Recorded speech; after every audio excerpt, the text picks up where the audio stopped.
साथियों, आप सभी का हमारे यूट्यूब चैनल में स्वागत अभिनंदन है। आप सभी से निवेदन है कि हमारे चैनल को एक बार लाइक सब्सक्राइब जरूर कर दें। हम इस समय आप लोगों के लिए हिंदी साहित्य के इतिहास और भारतीय काव्य शास्त्र यानी कि सौंदर्य शास्त्र और साथ में हिंदी भाषा की उत्पत्ति के संबंध में अपना पाठ्यक्रम चला रहे हैं। तो आज हम हिंदी भाषा की उत्पत्ति में विश्व भाषा की उत्पत्ति के संबंध में भौगोलिक क्षेत्र का वितरण हमने कर दिया है और उसके संबंध में जो भार यूरोपीय भाषा परिवार है उसके बारे में हम बताएंगे कि भार यूरोपीय भाषा परिवार का स्थान कहाँ मूल रूप से यह कहाँ से आई है। तो आज का हमारा प्रकरण है भार यूरोपीय यानी कि भारतीय और यूरोपीय भाषा परिवार का भौगोलिक क्षेत्र। ठीक है, भार यूरोपीय भाषा परिवार का भौगोलिक क्षेत्र। ठीक है, भौगोलिक भौगोलिक क्षेत्र। ठीक है, तो भार यूरोपीय भाषा परिवार का भौगोलिक क्षेत्र के बारे में हम आज विस्तार से जानेंगे। इसमें जितना प्रश्न बनता है उतना हम बताएंगे आपको। हिंदी का संबंध भार यूरोपीय भाषा परिवार से, हिंदी इसी से संबंधित है। हिंदी भार यूरोपीय यानी कि भारतीय और यूरोपीय भाषा परिवार से संबंधित है और इसी से यह निकली है। तो भार यूरोपीय भाषा परिवार से संबंधित है कौन? हिंदी। यह प्रश्न बहुत ज्यादा पूछता है। हिंदी भार यूरोपीय परिवार से संबंधित है। यह परिवार यूरेशिया यानी कि यूरोप, भार यूरोपीय यानी कि यूरोप और एशिया से संबंधित है। तो यह परिवार यूरोप और एशिया के भौगोलिक क्षेत्र से संबंधित है। भार यूरोपीय परिवार की मूल भाषा का समय लगभग 2700 बीसी, इसका 2700 बीसी के आसपास माना गया है। मूल भार यूरोपीय भाषा परिवार का मूल समय है उत्पत्ति की बात अगर आती है तो भार यूरोपीय भाषा परिवार का जो मूल समय है वह 2700 बीसी के आसपास माना जाता है। इसको बोलने वाले मूलतः कहाँ के थे यह विवाद है। कुछ लोग इन्हें मूलतः भारत का मानते हैं तो कुछ लोग एशिया का, कुछ लोग यूरोप का मानते हैं। तो भार यूरोपीय भाषा परिवार को बोलने वाले के बारे में जो इनका मूल स्थान बोलने वालों के लिए उसमें विवाद है। कुछ लोग भारत के मानते हैं, कुछ लोग यूरोप के मानते हैं, कुछ लोग आपके एशिया वगैरह यानी कि यूरेशिया का मानते हैं। डॉक्टर गाइल्स महोदय एक भाषा वैज्ञानिक है, डॉक्टर गाइल्स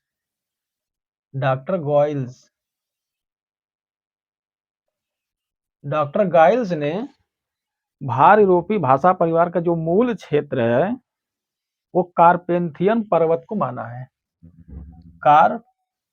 कारपेंथियम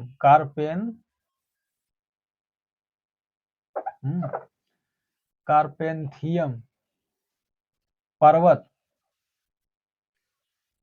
तो डॉक्टर गाइल्स महोदय ये भाषा वैज्ञानिक हैं जिन्होंने भार यूरोपीय भाषा परिवार का मूल क्षेत्र कारपेंथियन पर्वत जो कि यूरोप में यूरेशिया में पड़ेगा, यूरोप और एशिया के बीच में लगभग उसी के आसपास है। तो ये डॉक्टर गाइल्स ने भार यूरोपीय भाषा परिवार का मूल जगह बताया यानी कि मूल क्षेत्र जो बताया है वो कारपेंथियन पर्वत के आसपास। तो डॉक्टर गाइल्स कहते हैं कि कारपेंथियन पर्वत के आसपास जो बोली जाती है वही भार यूरोपीय भाषा परिवार की मूल क्षेत्र है। और प्रोफेसर श्रेडर, एक है प्रोफेसर श्रेडर भाषा वैज्ञानिक, इन्होंने बोल्गा का क्षेत्र माना है। प्रोफेसर श्रेडर ने माना है कि भार यूरोपीय भाषा परिवार का जो मूल क्षेत्र है वो बोल्गा नदी के मुहाने और कैस्पियन सागर के उत्तरी किनारे क्षेत्र का, बोल्गा तथा कैस्पियन कैस्पियन का जो क्षेत्र है, कैस्पियन का उत्तरी क्षेत्र है। तो प्रोफेसर सेडर ने वोल्गा नदी तथा कैस्पियन के उत्तरी क्षेत्र में जो भाषा बोली जाती है तो उसी को भारत-यूरोपीय भाषा का परिवार का मूल स्थान माना प्रोफेसर श्रेडर ने।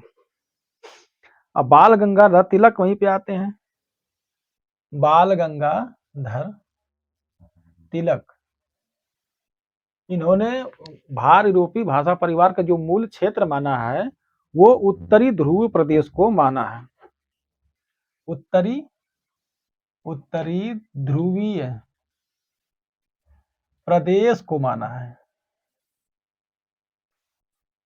तो गाइस महोदय ने कार्पेंथियम पर्वत के आसपास बोले जाने वाले को माना है। श्रेडर महोदय ने वोल्गा तथा कैस्पियन के वोल्गा नदी के आसपास और कैस्पियन के उत्तरी क्षेत्र में जो बोली जाती है उसको भारत-यूरोपीय भाषा का मूल स्थान माना है। वहीं बाल गंगाधर तिलक ने भारत-यूरोपीय भाषा का मूल क्षेत्र उत्तरी ध्रुवीय प्रदेश को माना है। इस समस्या का समाधान न हो पाने के कारण प्रत्येक विद्वान अपने जो निर्णय लेता है वो सिद्ध करता है कि हमारे ही देश में बोली जाती है। ब्रादेनस्टाइन ने इसका मूल स्थान यूराल पर्वत को माना है। ब्रादेनस्टाइन एक वैज्ञानिक है,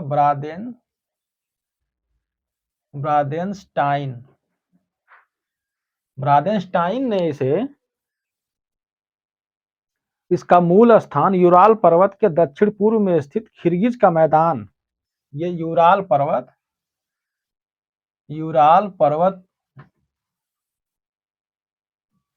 के पास खिर्गिज का मैदान, यूराल पर्वत खिर्गिज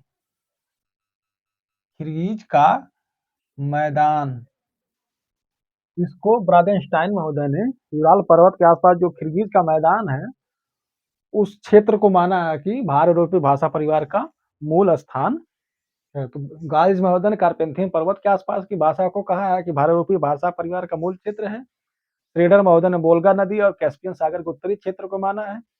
बाल गंगाधर तिलक का ज्यादा पूछता है, तो बाल गंगाधर तिलक ने उत्तरी ध्रुव प्रदेश को माना है कि यह भारत-यूरोपीय परिवार का मूल स्थान उत्तरी ध्रुव रहा है। वही ब्रादेनस्टाइन ने यूराल पर्वत के आसपास और खिर्गिज का मैदान है उसी के आसपास के क्षेत्र को आपके ब्रादेनस्टाइन महोदय ने माना है। और ज्यादा से ज्यादा वैज्ञानिकों ने इनका सपोर्ट किया, ठीक है। तो ज्यादा से ज्यादा सत्य के करीब यही है, सत्य के ज्यादा सत्य के करीब है।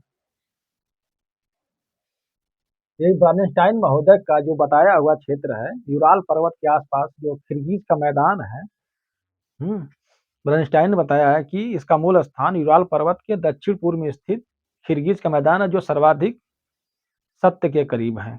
इसको सिद्ध करने के लिए उन्होंने भाषा विज्ञान, मूलतः ऐतिहासिक, आर्थिक विज्ञान व अनेक शास्त्रों और विद्वानों की सहायता ली थी। तो ज्यादा से ज्यादा अगर सिद्ध होता है तो ब्रादेनस्टाइन महोदय का सत्य के करीब है। यूरोपीय के अंतर्गत भारत-यूरोपीय भाषा के अंतर्गत आर्य परिवार आता है। आगे हम आपको बताएंगे कि भारत-यूरोपीय परिवार में ही आर्य भाषा परिवार आती है। आगे आइए जानते हैं कि भारत-यूरोपीय के अंतर्गत ही आर्य भाषा परिवार आता है। भारत-यूरोपीय का नाम पहले इंडो जर्मनिक था। इसका भूतपूर्व नाम याद रखिएगा, ये पूछा है। भारत-यूरोपीय भाषा का भूतपूर्व नाम, पहले भारत-यूरोपीय को इंडो जर्मनिक के नाम से जानते थे। इंडो जर्मनिक, भारत-यूरोपीय भाषा को पहले इंडो जर्मनिक भाषा कहा जाता था, बाद में भारत-यूरोपीय भाषा परिवार कहा जाने लगा। तो भारत-यूरोपीय भाषा परिवार का पूर्व नाम इंडो जर्मनिक, इसको याद रखिए, बहुत ज्यादा पूछा है। भारत-यूरोपीय का पूर्व नाम क्या था? तो इंडो जर्मनिक था, क्योंकि हिंदुस्तान और जर्मनी की भाषाओं में आनुवांशिक समानता देखी गई है। इसलिए क्योंकि भारत प्लस जर्मनी, इसकी भाषा में समानता मिलती है, ठीक है? भाषा समानता है, समानता मिलती है, ठीक है?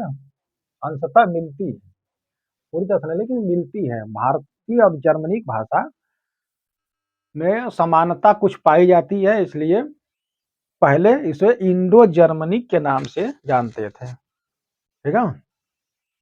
तो भार यूरोपी को पूर्व नाम इंडो जर्मनिक था। क्यों? क्योंकि भारत की और जर्मनी की भाषा में कुछ समानताएं पाई जाती हैं, इसलिए इसका भूतपूर्व नाम, भार यूरोपी का पूर्व नाम इंडो जर्मनिक था।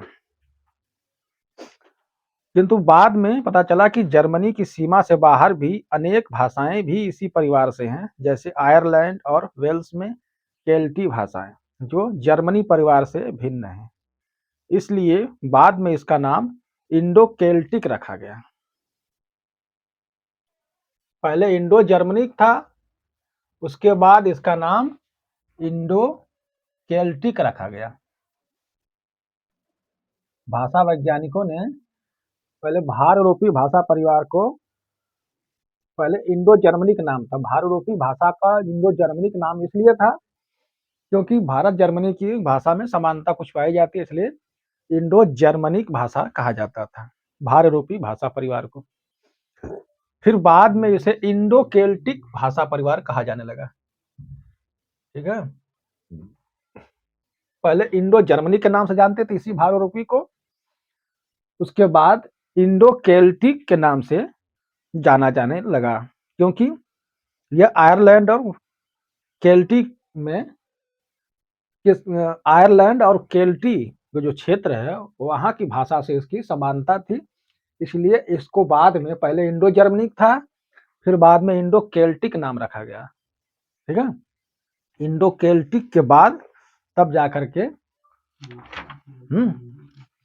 इसे इंडो केल्टिक, याद रखिएगा, इंडो केल्टिक के नाम, पहले इंडो जर्मनिक नाम से जानते थे, फिर बाद में इसे इंडो केल्टिक के नाम से जाना जाने लगा। उसके बाद या जब भारत और यूरोप के नाम से इस पे जब शोध हुआ, तब जाकर के जब भारत और यूरोप के बीच की भाषा में जो समानताएं देखी गई, बाद में ज्यादा से ज्यादा देखी गई, तब इसे, इसका नाम हिंदी में भार यूरोपी और अंग्रेजी में इंडो यूरोपियन रखा गया। इसके बाद इसका नाम भारोपी, भार यूरोपी मतलब भारोपी या इंडो यूरोपियन, इंडो यूरोपियन या इंडो यूरोपियन ऐसे लिख दीजिए, इंडो इंडो यूरोपियन, ठीक है? तो याद रखिएगा, भूतपूर्व सबसे पहले भाषा वैज्ञानिकों ने इसे जर्मनी से समानता के कारण जर्मनिक, इंडो जर्मनिक रखा। उसके बाद इसका नाम इंडो केल्टिक रखा गया, ठीक है? इंडो केल्टिक के बाद जब ज्यादा से ज्यादा समानता भारत से पाई जाने लगी, तब इसका नाम भार यूरोपी भाषा परिवार रखा गया। तो पहले इंडो जर्मनिक, इंडो केल्टिक, फिर भार यूरोपी या इंडो यूरोपियन। भार यूरोपी को इंडो यूरोपियन भी कहा जाता है, याद रखिएगा। तो भार यूरोपी भाषा परिवार का जो नामकरण है वो इस तरह से हुआ, पहले इंडो जर्मनी, फिर इंडो केल्टिक, उसके बाद तब जाकर के भार यूरोपी यह कहलाई। भाषा वैज्ञानिकों ने इसका नाम रख दिया। आर्यों द्वारा बोली जाने वाली भाषा भी इसके अंतर्गत आती है। जो आर्य भाषा बोलते थे, जो भारत में आए, वो इसी के अंतर्गत आती थी, इसलिए इससे मिलान हुआ, तब जाकर के इसे इंडो यूरोपियन या भार यूरोपी नाम रखा गया। इन सभी भाषाओं का मूल कहाँ रहा होगा, ऐसा ऐतिहासिक विज्ञान के में तुलनात्मक पद्धति के आधार पर कहा जा सकता है, लेकिन अभी तक कोई पुख्ता सबूत नहीं मिले। लेकिन ज्यादा से ज्यादा इनका ज्यादा से ज्यादा मत स्वीकार किया जाता है। अतः जिस प्रकार इस भाषा का मूल क्षेत्र विवादास्पद है, उसी तरह इसके नाम को लेकर के भी मुख्यतः 3 नाम सुझाए गए: भारत हित्ती, भार यूरोपी और आर्य परिवार। इसके विस्तार के कारण भार यूरोपी नाम सर्वाधिक सत्य के करीब है, ऐसा भाषा वैज्ञानिकों ने लिखा है। तो पहले इसका नाम पहले भारत और हित्ती रखा गया था, फिर भार यूरोपी, फिर आर्य परिवार रखा गया। तो भारत हित्ती भी इसका नाम पहले भार यूरोपी को भारत हित्ती के नाम से भी जाना गया। अब आइए भार यूरोपी परिवार के जो व्याकरण था उसको जान लेते हैं, उसके बाद तब हम शुरू करते हैं। भार यूरोपीय भाषा परिवार की जो शाखाएं हैं और उस शाखा से किस प्रकार से कौन कौन सी भाषाएं निकली, जिनमें हिंदी की तरफ हम लेकर आएंगे। तो हम अभी तक हमने बताया कि भार यूरोपीय भाषा परिवार का जो मूल क्षेत्र है, भौगोलिक क्षेत्र है, उसके बारे में हमने बताया। इसका मूल स्थान कहाँ, इसका नामकरण कैसे पड़ा। इसके बाद भार यूरोपी का हम व्याकरण बता देते हैं, थोड़ा बहुत जो व्याकरण उस समय कैसा था, मध्यकाल में कैसा हुआ और आज थोड़ा बहुत कैसा है। इसके बाद हम शुरू करेंगे भार यूरोपीय भाषा परिवार की शाखाएं और आर्य भाषा की तरफ चलेंगे, वहां से निकलते हुए हम हिंदी की तरफ आएंगे। तो आइए आप आगे आगे जानते हैं भार यूरोपीय भाषा का भार यूरोपीय व्याकरण जानते हैं। ठीक है, व्याकरण के बारे में जान लीजिए। तो दोस्तों आइए अब आपको भार यूरोपीय भाषा परिवार का जो व्याकरण रहा है उससे थोड़ा बहुत जान लें, जिससे प्रश्न बनता है। तो भार यूरोपीय का व्याकरण ये टॉपिक है। मूल भार यूरोपीय भाषा का व्याकरण अत्यंत जटिल था। रूपों की संख्या बहुत अधिक थी, वाच्य केवल एक था, कर्मवाच्य। जो मूल भार यूरोपीय भाषा थी, मूल भारोपीय भाषा परिवार में केवल कर्म एक ही वाच्य था, केवल कर्त वाच्य था। ठीक है, कर्त वाच्य। इसमें जो वाच्य था केवल एक था। इसमें रूप बहुत अधिक थे। शुरू शुरू में भार यूरोपीय परिवार की जो भाषा थी, इसमें रूप बहुत ज्यादा थे और इसमें जो वाच्य होता केवल एक वाच्य था। एक वाच्य इसमें हुआ करता था। कौन? कर्तवाच्य, यानी कर्तावाच्य नहीं, कर्तवाच्य। कर्तवाच्य केवल हुआ करता था। काल की दृष्टि से भार यूरोपी में केवल वर्तमान काल और भूतकाल था। काल कौन कौन से थे?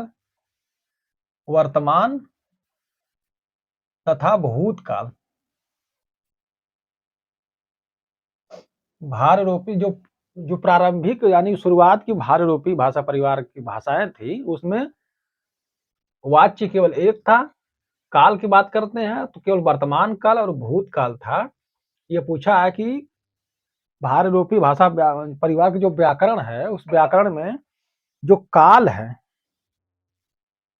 वो काल वो तो व्याकरण की बात करते हैं तो जो मूल भार यूरोपी भाषा परिवार था शुरुआत में, प्रारंभ में, उसमें केवल वाच्य एक था, कर्तवाच्य। और अब इस समय कर्त कर्म। अब उसके बाद इसमें जो काल की बात आती है, वो उसमें केवल दो ही काल हुआ करते थे उसके व्याकरण में, भूतकाल और वर्तमान काल।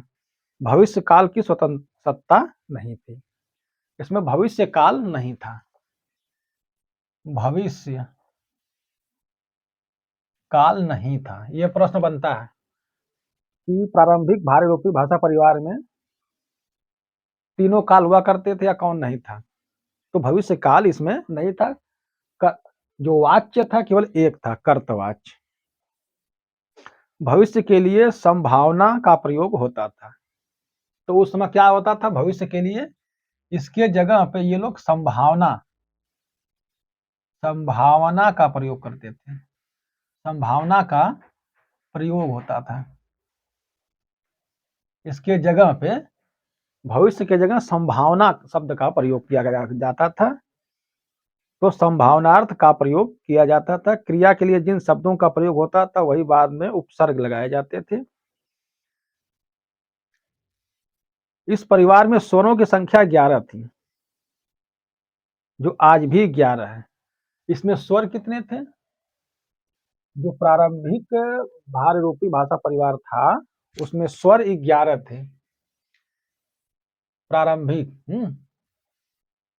प्रारंभिक भाररूपी भाषा परिवार में, प्रारंभिक भाररूपी भाषा परिवार में जो स्वर थे 11 थे, और आज जो हिंदी है उनमें भी 11 ही स्वर हैं।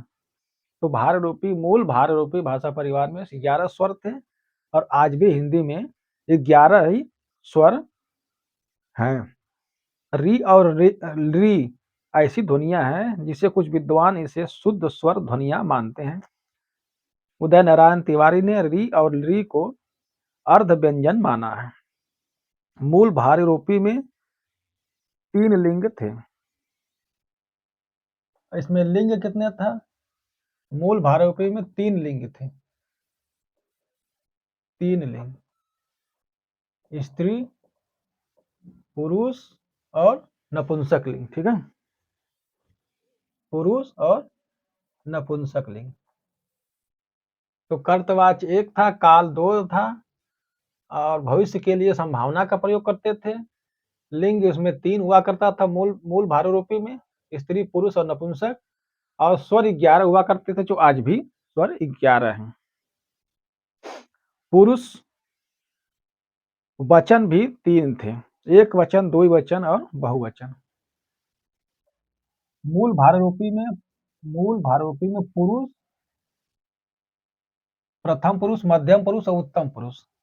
पुरुष भी 3, यानी कि प्रथम पुरुष, मध्यम पुरुष और उत्तम पुरुष। ठीक, तथा पुरुष के अलावा इसमें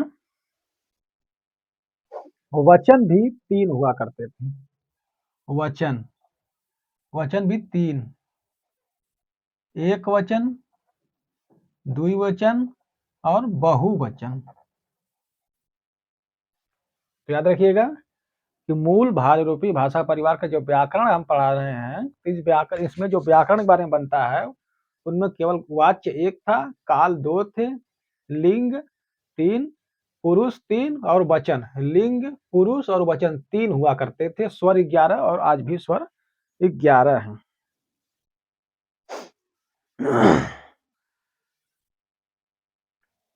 इनमें विभक्तियां भी 8 थी। विभक्तियां 8 थी।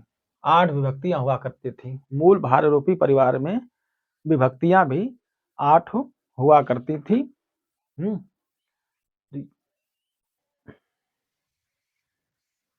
व्याकरण के बारे में एक बार और सुन लीजिए कि इनमें वाच्य केवल 1 था मूल भाररूपी भाषा परिवार में।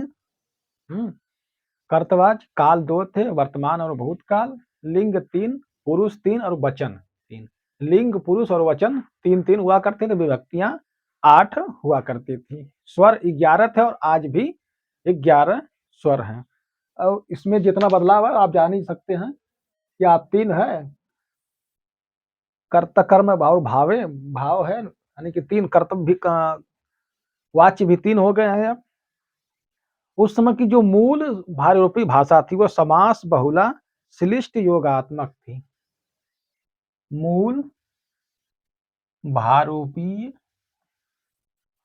भाषा परिवार यह कैसी थी? समास बहुला थी। समास बहुला,